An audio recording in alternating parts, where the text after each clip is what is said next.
Welcome to some very famous people you've never really heard of. Bite-sized biographies of the famous, the infamous, and the quirky in less than an hour. My name is Philip D. Gibbons, and there's more information about me, this podcast, and a bibliography at bitesizedbiographies.com. There are also photographs of many of the individuals and items mentioned in this podcast. At the conclusion of Part 1 of this presentation, there will be additional suggestions concerning further information about today's subject, the former Arizona Cardinal and Army Ranger Pat Tillman. If you have enjoyed this presentation, please like us at our Facebook page, Bite-Sized Biographies. Subscribe to my YouTube page at Noblesse Oblige. Please note that all of Bite-Sized Biographies are now available on Spotify. And tell a friend about Bite-Sized Biographies.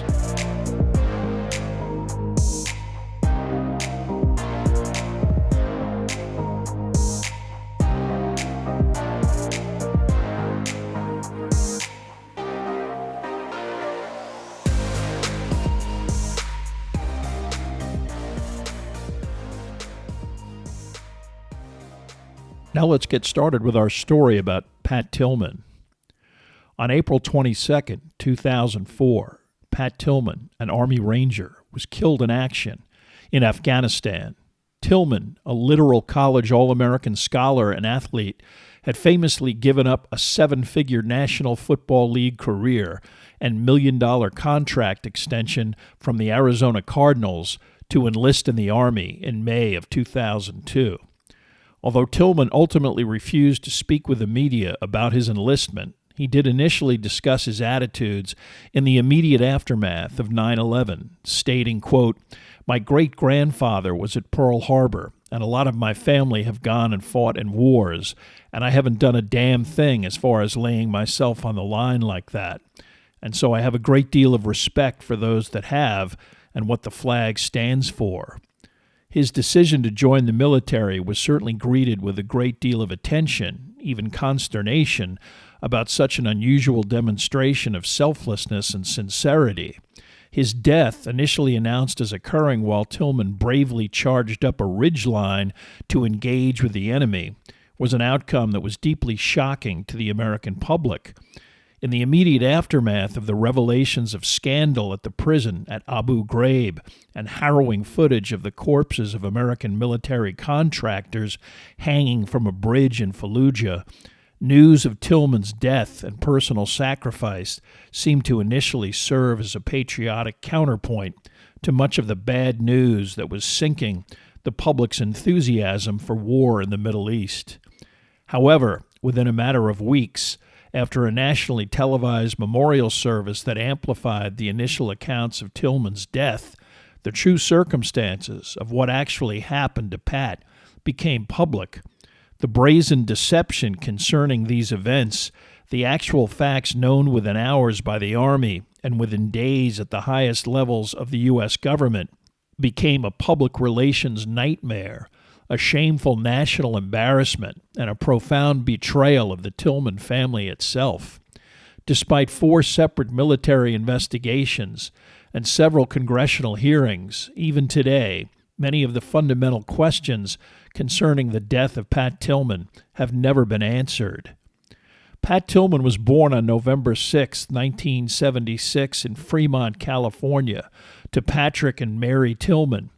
Tillman's father is an attorney in private practice. His mother, nicknamed Danny, worked as both a homemaker and eventually as a public junior high school teacher.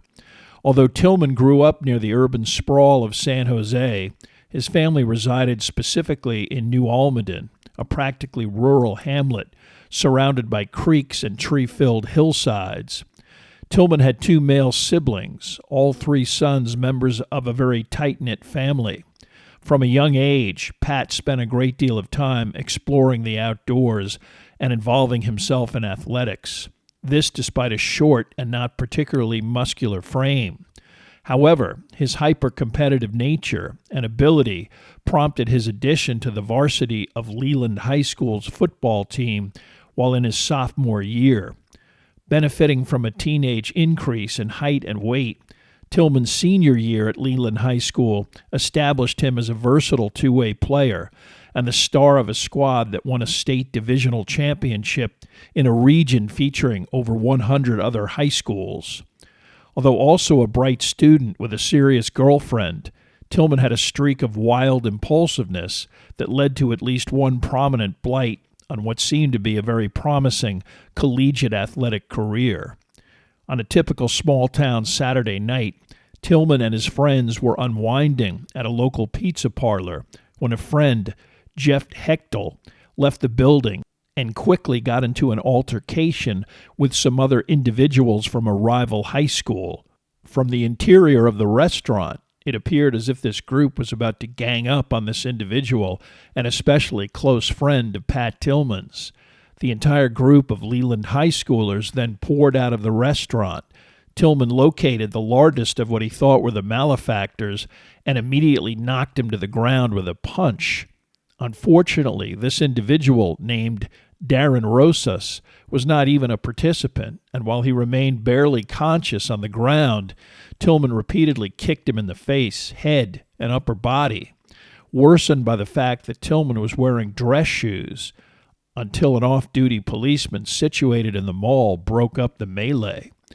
Rosas was taken to an emergency room, but not before Tillman came to his senses, explained that he had made a mistake, and gave several individuals his name and contact information. This incident did not result in law enforcement turning a blind eye and invoking a boys will be boys perspective. In fact, Rosas suffered a concussion with one eye swollen completely shut. He eventually required dental work to replace or repair numerous chipped or broken teeth. Eventually, Tillman was charged with assault with a deadly weapon, albeit his fists and shod feet. This was a felony that would end any possibility of a college football career. He pled guilty over 4 months later in March of 1994. In the interim, Pat was recruited by 3 schools: San Jose State, Arizona State, and Brigham Young. A linebacker at 5'11", barely 200 pounds, Tillman was not considered big enough to play this position at a big-time school, and his time in the 40-yard dash, 4.55 seconds, was merely average and indicated that he was too slow to play in the defensive secondary. Pat did not want to play at San Jose State and felt he would not fit in at BYU. Luckily, after visiting at ASU in February, he was offered an athletic scholarship. He signed a letter of intent without mentioning his impending legal problem. Luckily for him, his attorney was able to convince the judge that at 17, with the offer of a full scholarship hanging in the balance and over the objection of both the DA and the victim's family, a reduction to a misdemeanor was appropriate. In March, Pat Tillman received a sentence of 30 days in a juvenile facility and 250 hours of community service, a potential conflict with the beginning of practice at Arizona State. He would be permitted to finish his senior year, reporting to jail shortly after his graduation. Tillman narrowly fulfilled his community service obligation, and on August 2nd flew to Phoenix to begin his college football career, ASU at least officially unaware of his criminal conduct. Both Tillman and his friends and relatives believed that spending 30 days in a penal facility was a powerful influence on his future behavior and outlook. He missed much of his fellow high school graduates' summer fun, but his incarcerated solitude invoked a love of reading and a determination to bring the same discipline and dedication to his academic endeavors. Tillman, previously only an average student.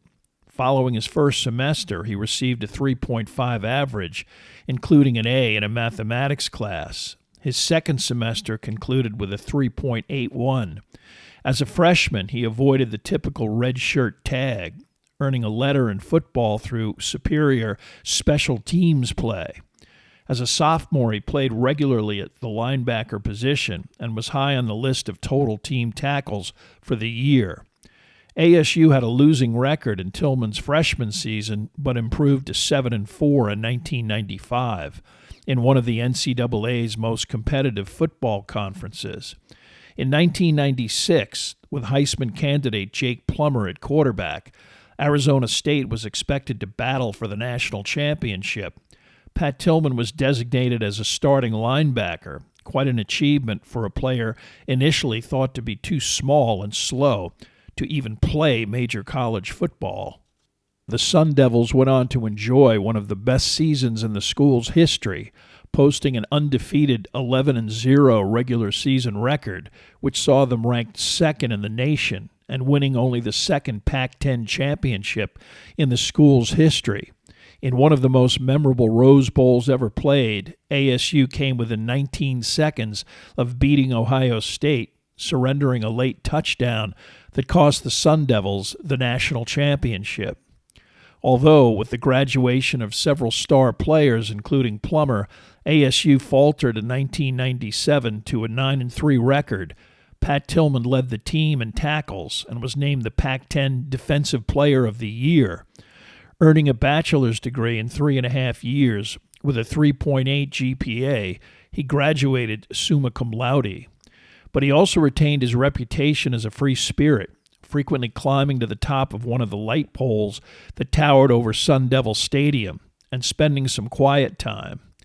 Based on his size and quickness, Tillman was considered a long shot to play in the NFL, and the subsequent draft underlined his status as too small to play linebacker, too slow for the defensive secondary. He did not even receive an invitation to the annual NFL Scouting Combine, where potential NFL players spent several days running through various drills and skill tests observed by the entire league's scouts, coaches, and general managers. Such a process considered more indicative of future performance as opposed to any previous college-level accomplishments. Luckily for Tillman, the Arizona Cardinals were well aware of his standout performance at ASU and considered him a sleeper, certainly worth a late draft pick. In Pat's case, he was picked in the 7th round, number 226 out of 241 players taken. Most 7th-rounders never play a down in the NFL, but again, Tillman was determined to excel at the professional level. Despite his optimism, he received the minimum first-year salary permitted by the league's collective bargaining agreement, $158,000, as well as a modest $21,000 signing bonus. Even in the late 90s, most top draft picks in the NFL received 7- and 8-figure signing bonuses alone. Tillman would also have to beat out this level of rookie, as well as the veterans already on the roster. Reporting to the Cardinals' summer training camp in Flagstaff, Arizona, Pat certainly had his work cut out for him. The Cardinals were 4-12 in 1997, and they also had the reputation of being an unmotivated, listless squad. Preseason NFL training camps are also known for many players, especially veterans, playing at half speed and avoiding as much contact as possible. From day one, Pat Tillman distinguished himself with a high-intensity approach, never slacking off for a single down, even during inter-squad scrimmages. He was immediately noticed by a coaching staff intent on instilling some fire, and by the end of the exhibition season, Tillman had not only made the roster, he was named the starting free safety on opening day against the Dallas Cowboys.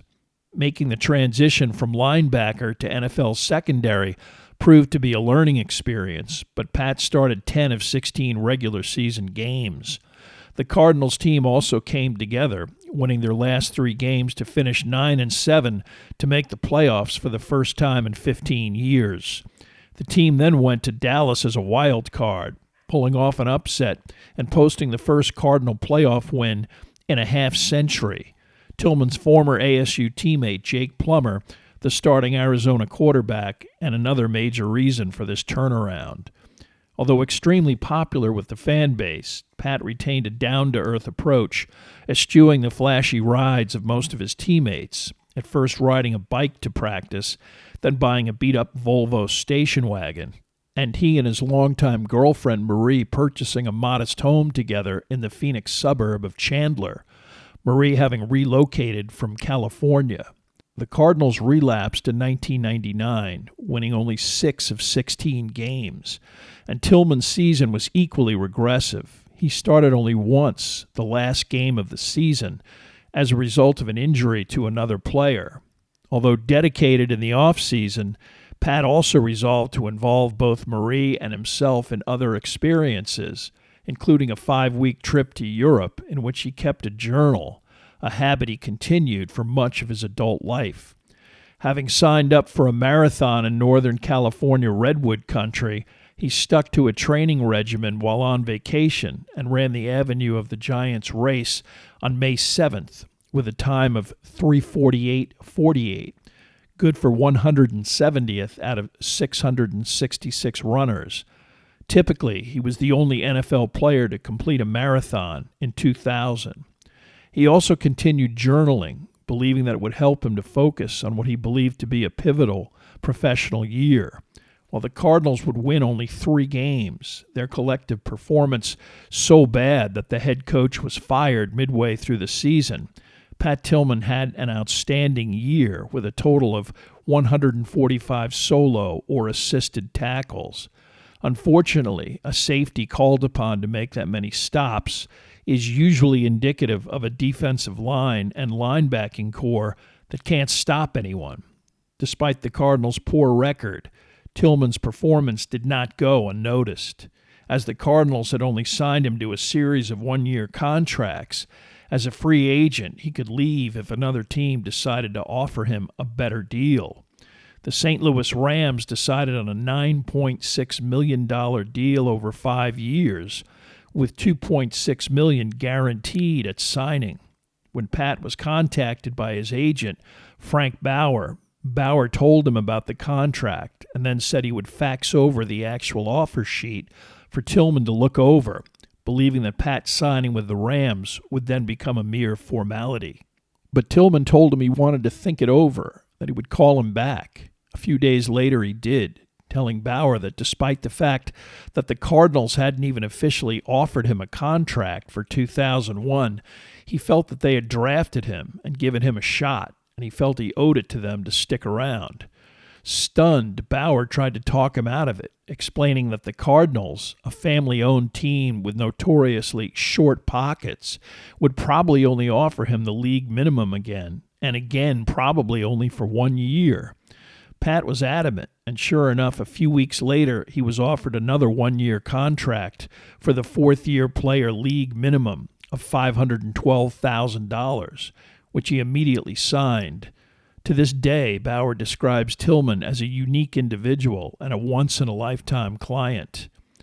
If the Cardinals were not generous financially leading up to the 2001 season, at least on the field, Pat was rewarded out of training camp with a starting position in the defensive secondary.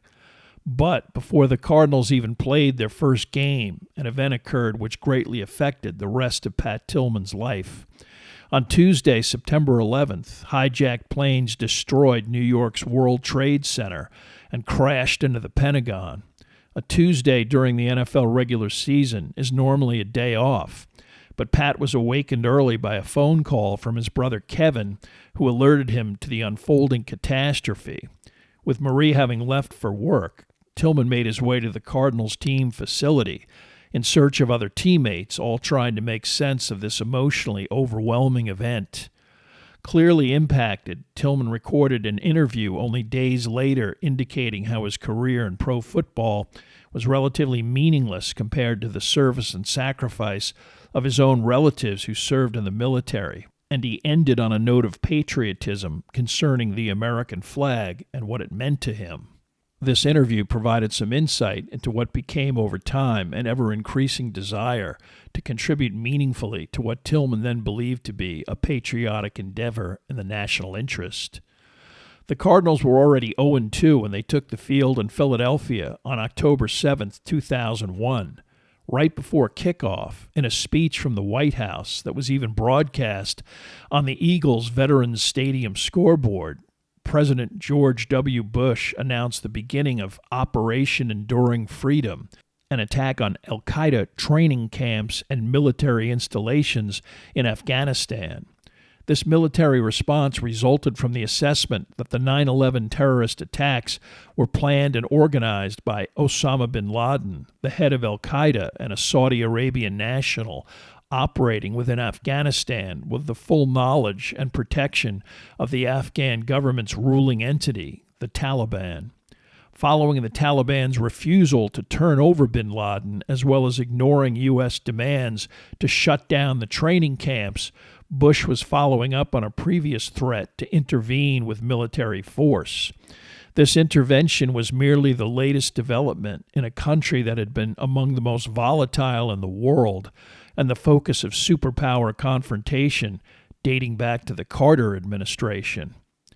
Since the mid-20th century, the Soviet Union devoted a great deal of money and attention to a country that literally bordered three of its republics.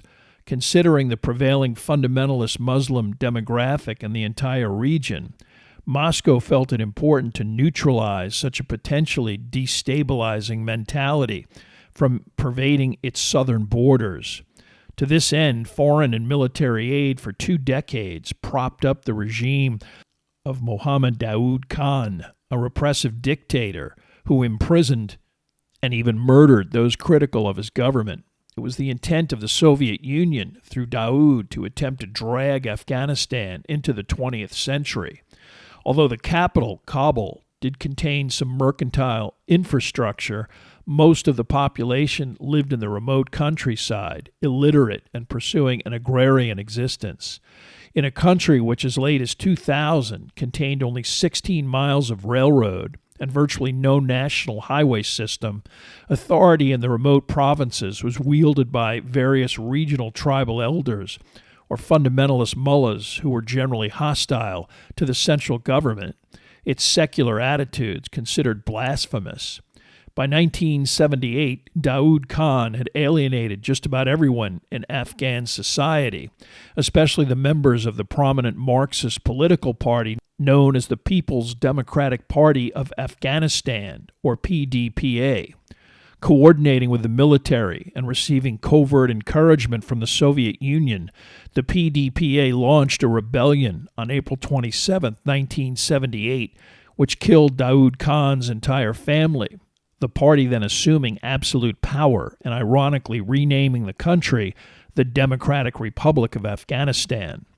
Thousands of perceived political opponents were rounded up, transported to prisons in the capital, and liquidated, all with Moscow's support and blessing.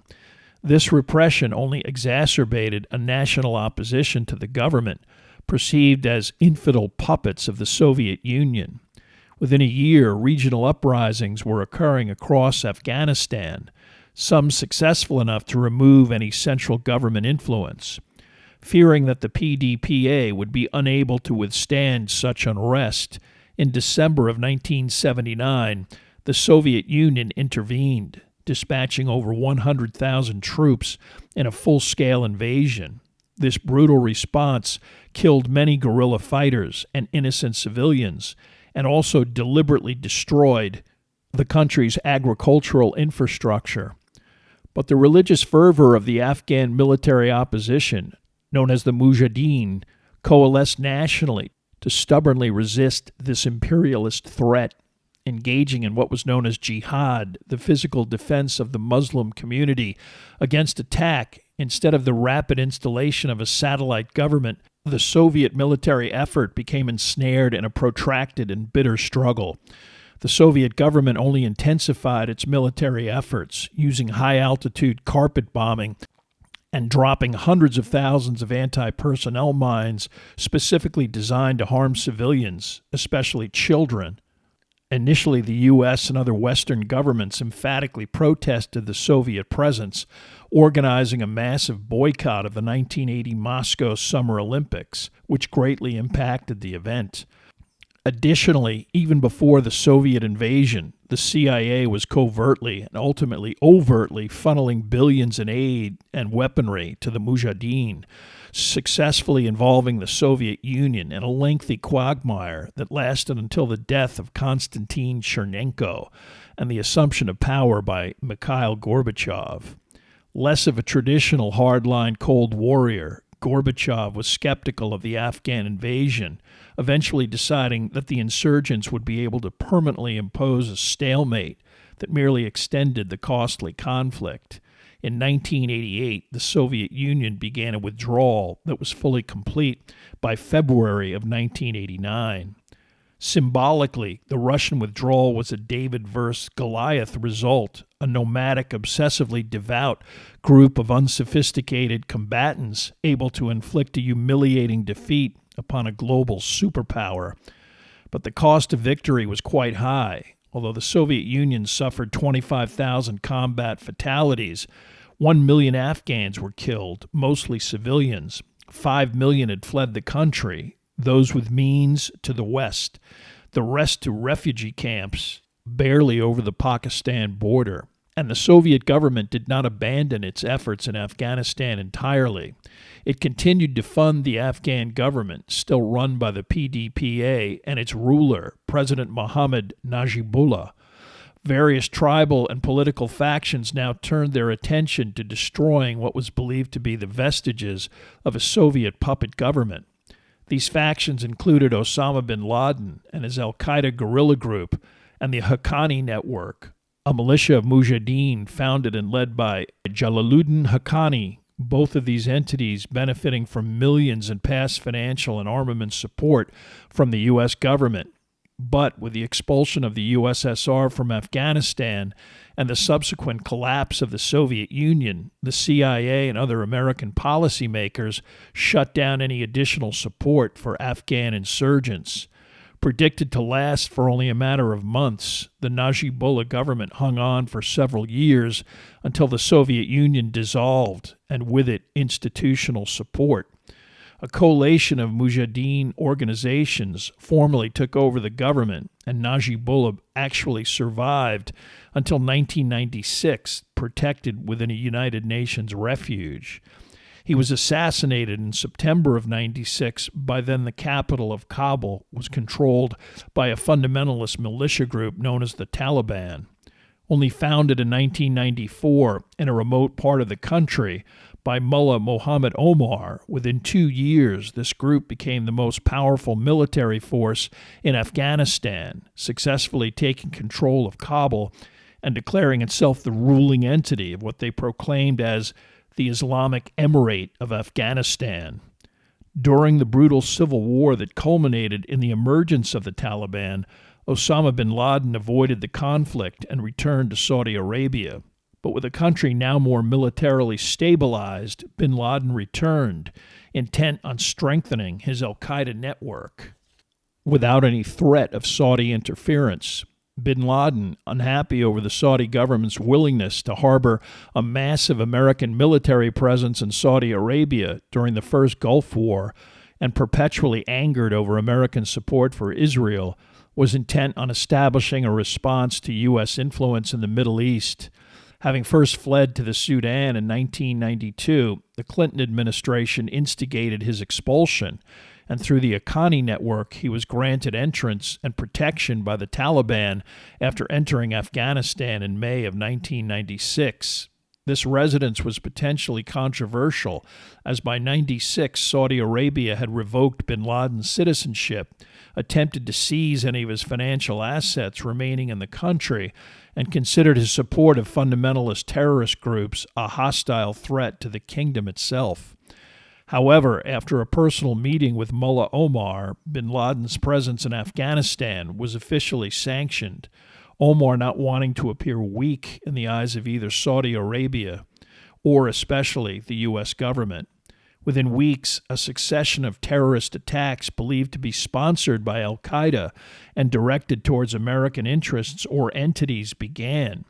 In June, a massive truck bomb exploded in the vicinity of the Khobar Towers, a U.S. Air Force residence near the Saudi town of Dhahran. It killed 19 Americans and injured hundreds of others.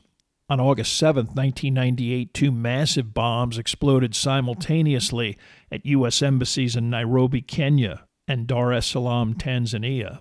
The former killed 213 and injured over 4,500.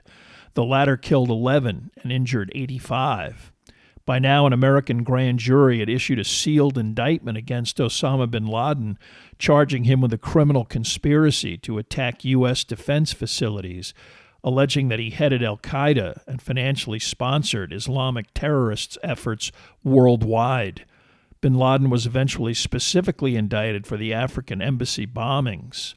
On October 12, 2000, a U.S. Navy destroyer, the USS Cole, refueling in the Yemeni port of Aden, was the recipient of a suicide attack by a small craft piloted by two suicide bombers. Drawing alongside the destroyer, the two bombers detonated a 1,000-pound load of explosive, ripping a 40 by 60-foot hole in the hull of the ship, killing 17 sailors and injuring 37.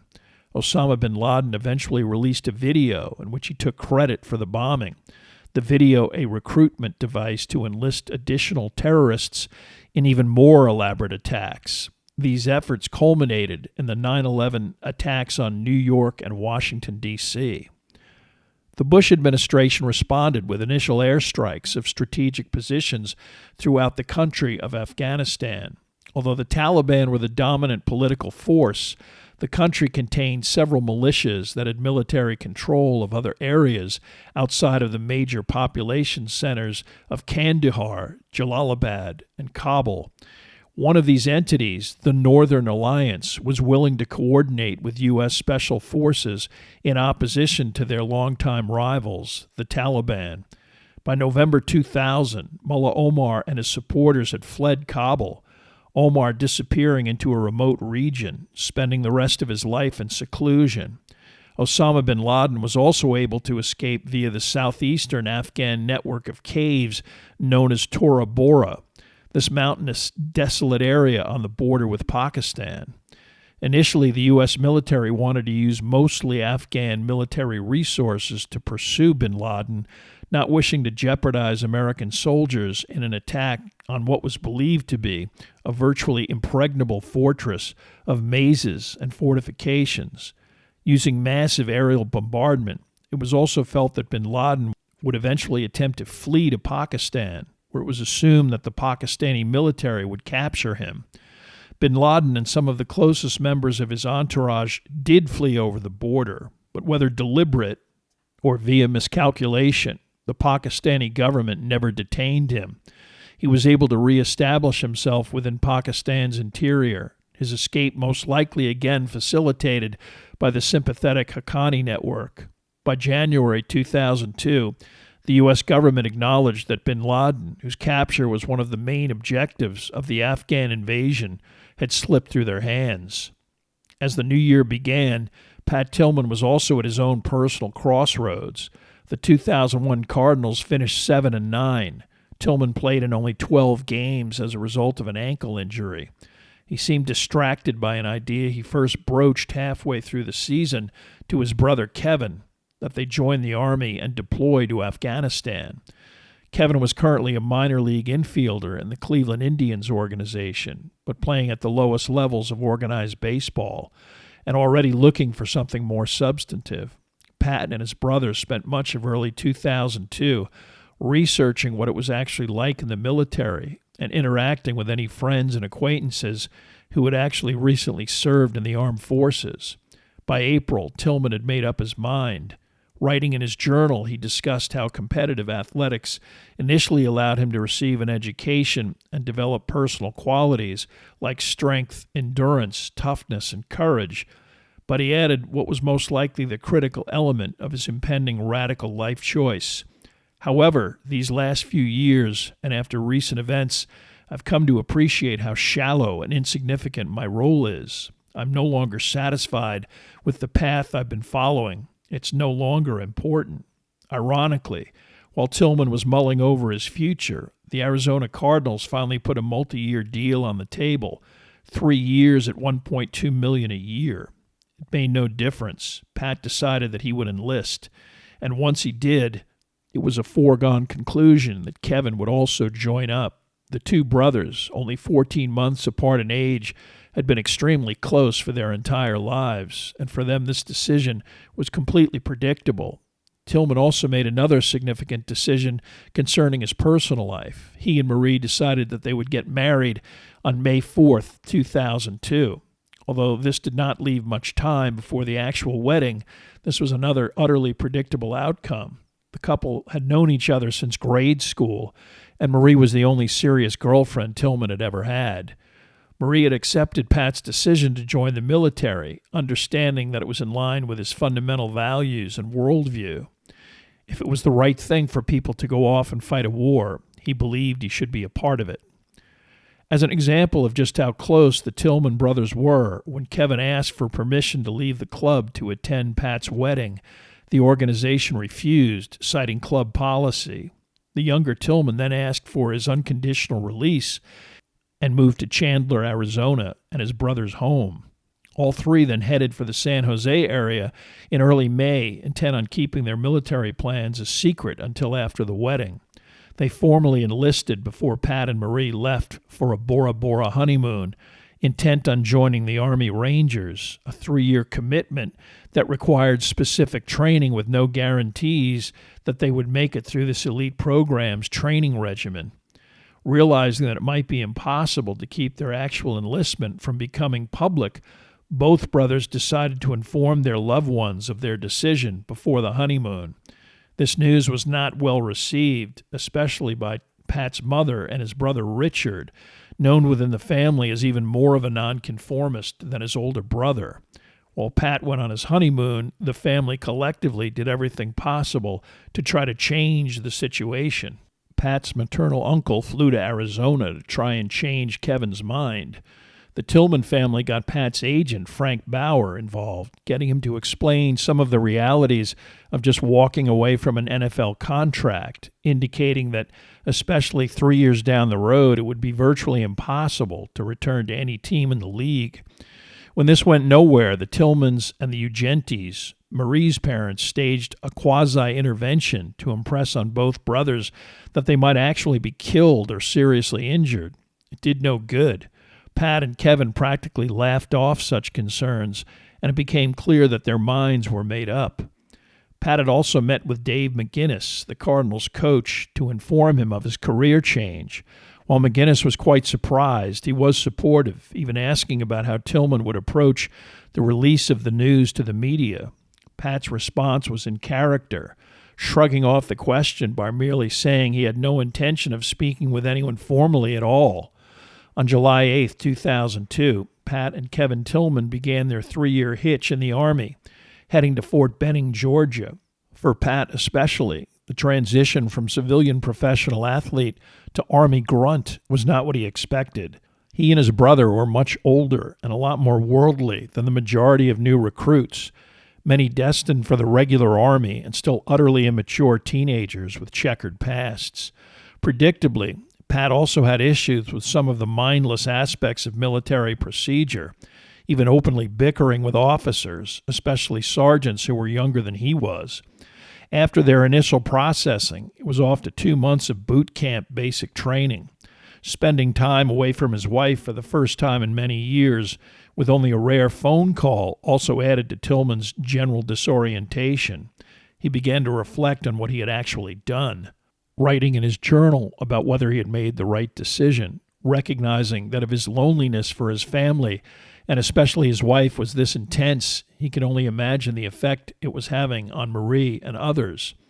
But by late October, both Tillmans successfully completed basic training and were assigned to the Ranger Indoctrination Program at Fort Lewis, Washington.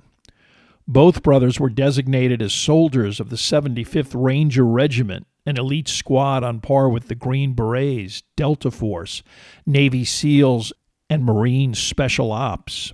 Fort Lewis was in the Seattle area, so the Tillmans were able to rent a small home off base and have Marie move up from Arizona, a huge improvement for Pat. Still, Ranger training was far more demanding than basic training, and many of the officers that Tillman encountered were determined to denigrate him just to demonstrate that there was nothing special about this oddity of a celebrity soldier.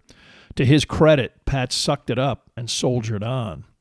Externally, global events were occurring that greatly affected American Middle Eastern policy. and how the Rangers and the Tillmans would eventually be deployed to a combat theater. As 2003 unfolded, it was clear that the Bush administration was intent on an invasion of Iraq, proclaiming to the world that Saddam Hussein's refusal to jettison his arsenal of weapons of mass destruction required military intervention. This was not at all what the Tillmans had signed up for, intent on serving in Afghanistan, rooting out the actual terrorists behind 9/11. Pat's journal entries reflected that, stating specifically that we have little or no justification other than our imperial whim. But he also wrote, "Every bit of my soul knows that we will fight as hard as anyone ever has. We will not question our reasons for being here or allow any personal beliefs to interfere with our job." By March of 2003, both Tillmans and their unit were transported to an airbase in Saudi Arabia, close to the Iraqi border. On March 20th, when the invasion of Iraq actually began, Pat Tillman was held in reserve. More experienced Rangers began the initial operation.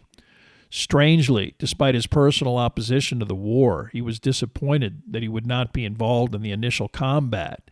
He felt left behind and deemed insufficiently experienced and somehow inadequate compared to some of the rest of his unit who were included. However, it was only a matter of days before a major operation required a massive deployment, both Tillmans actually going boots on the ground in Iraq itself. A mere 2 weeks after the war began, the U.S. Army's 507th Maintenance Company, a truck supply convoy of over a dozen vehicles, was headed into Iraq's interior. This group was a support convoy intent on restocking Patriot missile batteries in the vicinity. On March 23rd at 1 o'clock in the morning, the officer in charge, using GPS and in the dark completely unable to interpret the landscape, made 2 successive wrong turns.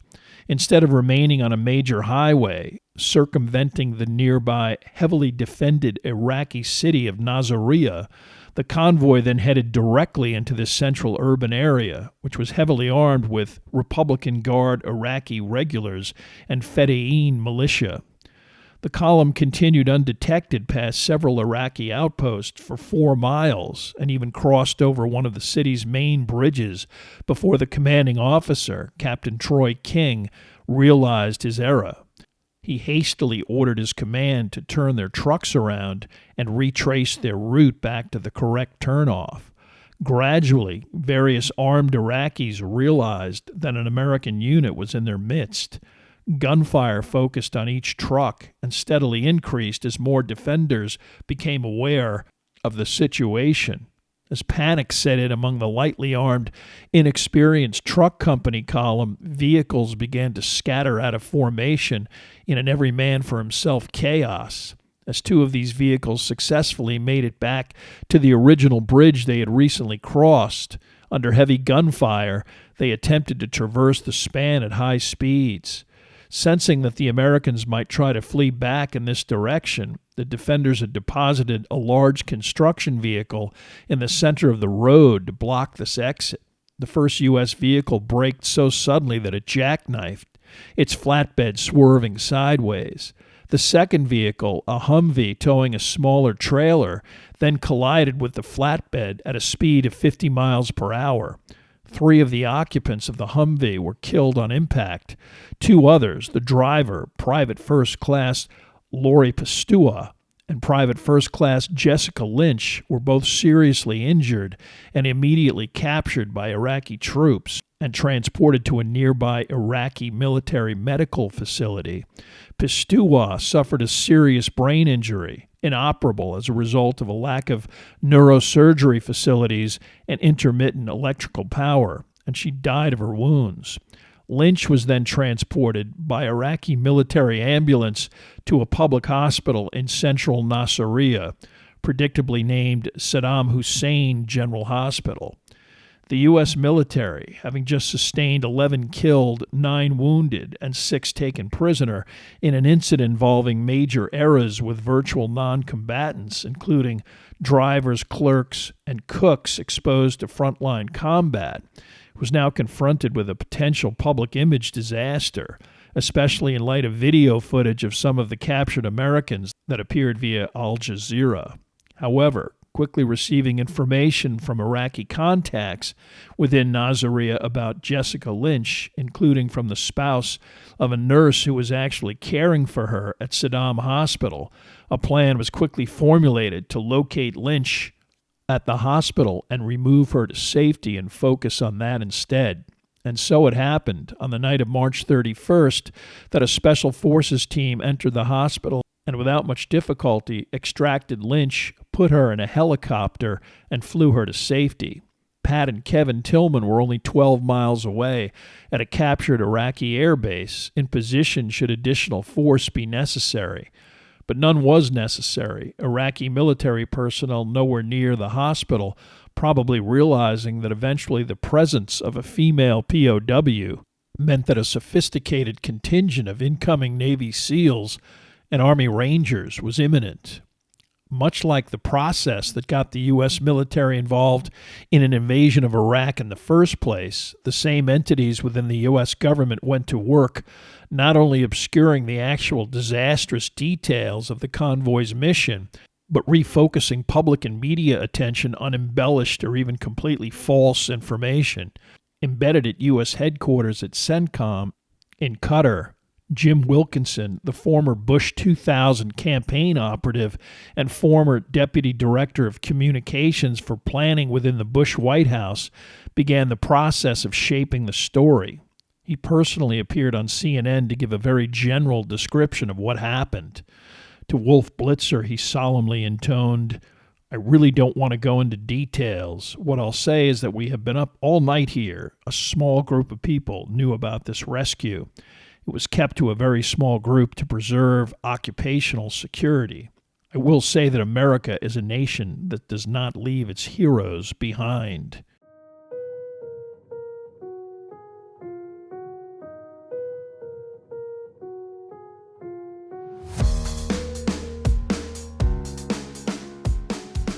Thank you for listening to part one of this podcast about the Pat Tillman affair. Information for this podcast came from the books Where Men Win Glory by John Krakauer and Boots on the Ground by Dusk by Mary Tillman. There are also additional photographs, bibliographical and musical information at bitesizedbiographies.com. Thank you for listening, and please tell a friend about Bite-Sized Biographies.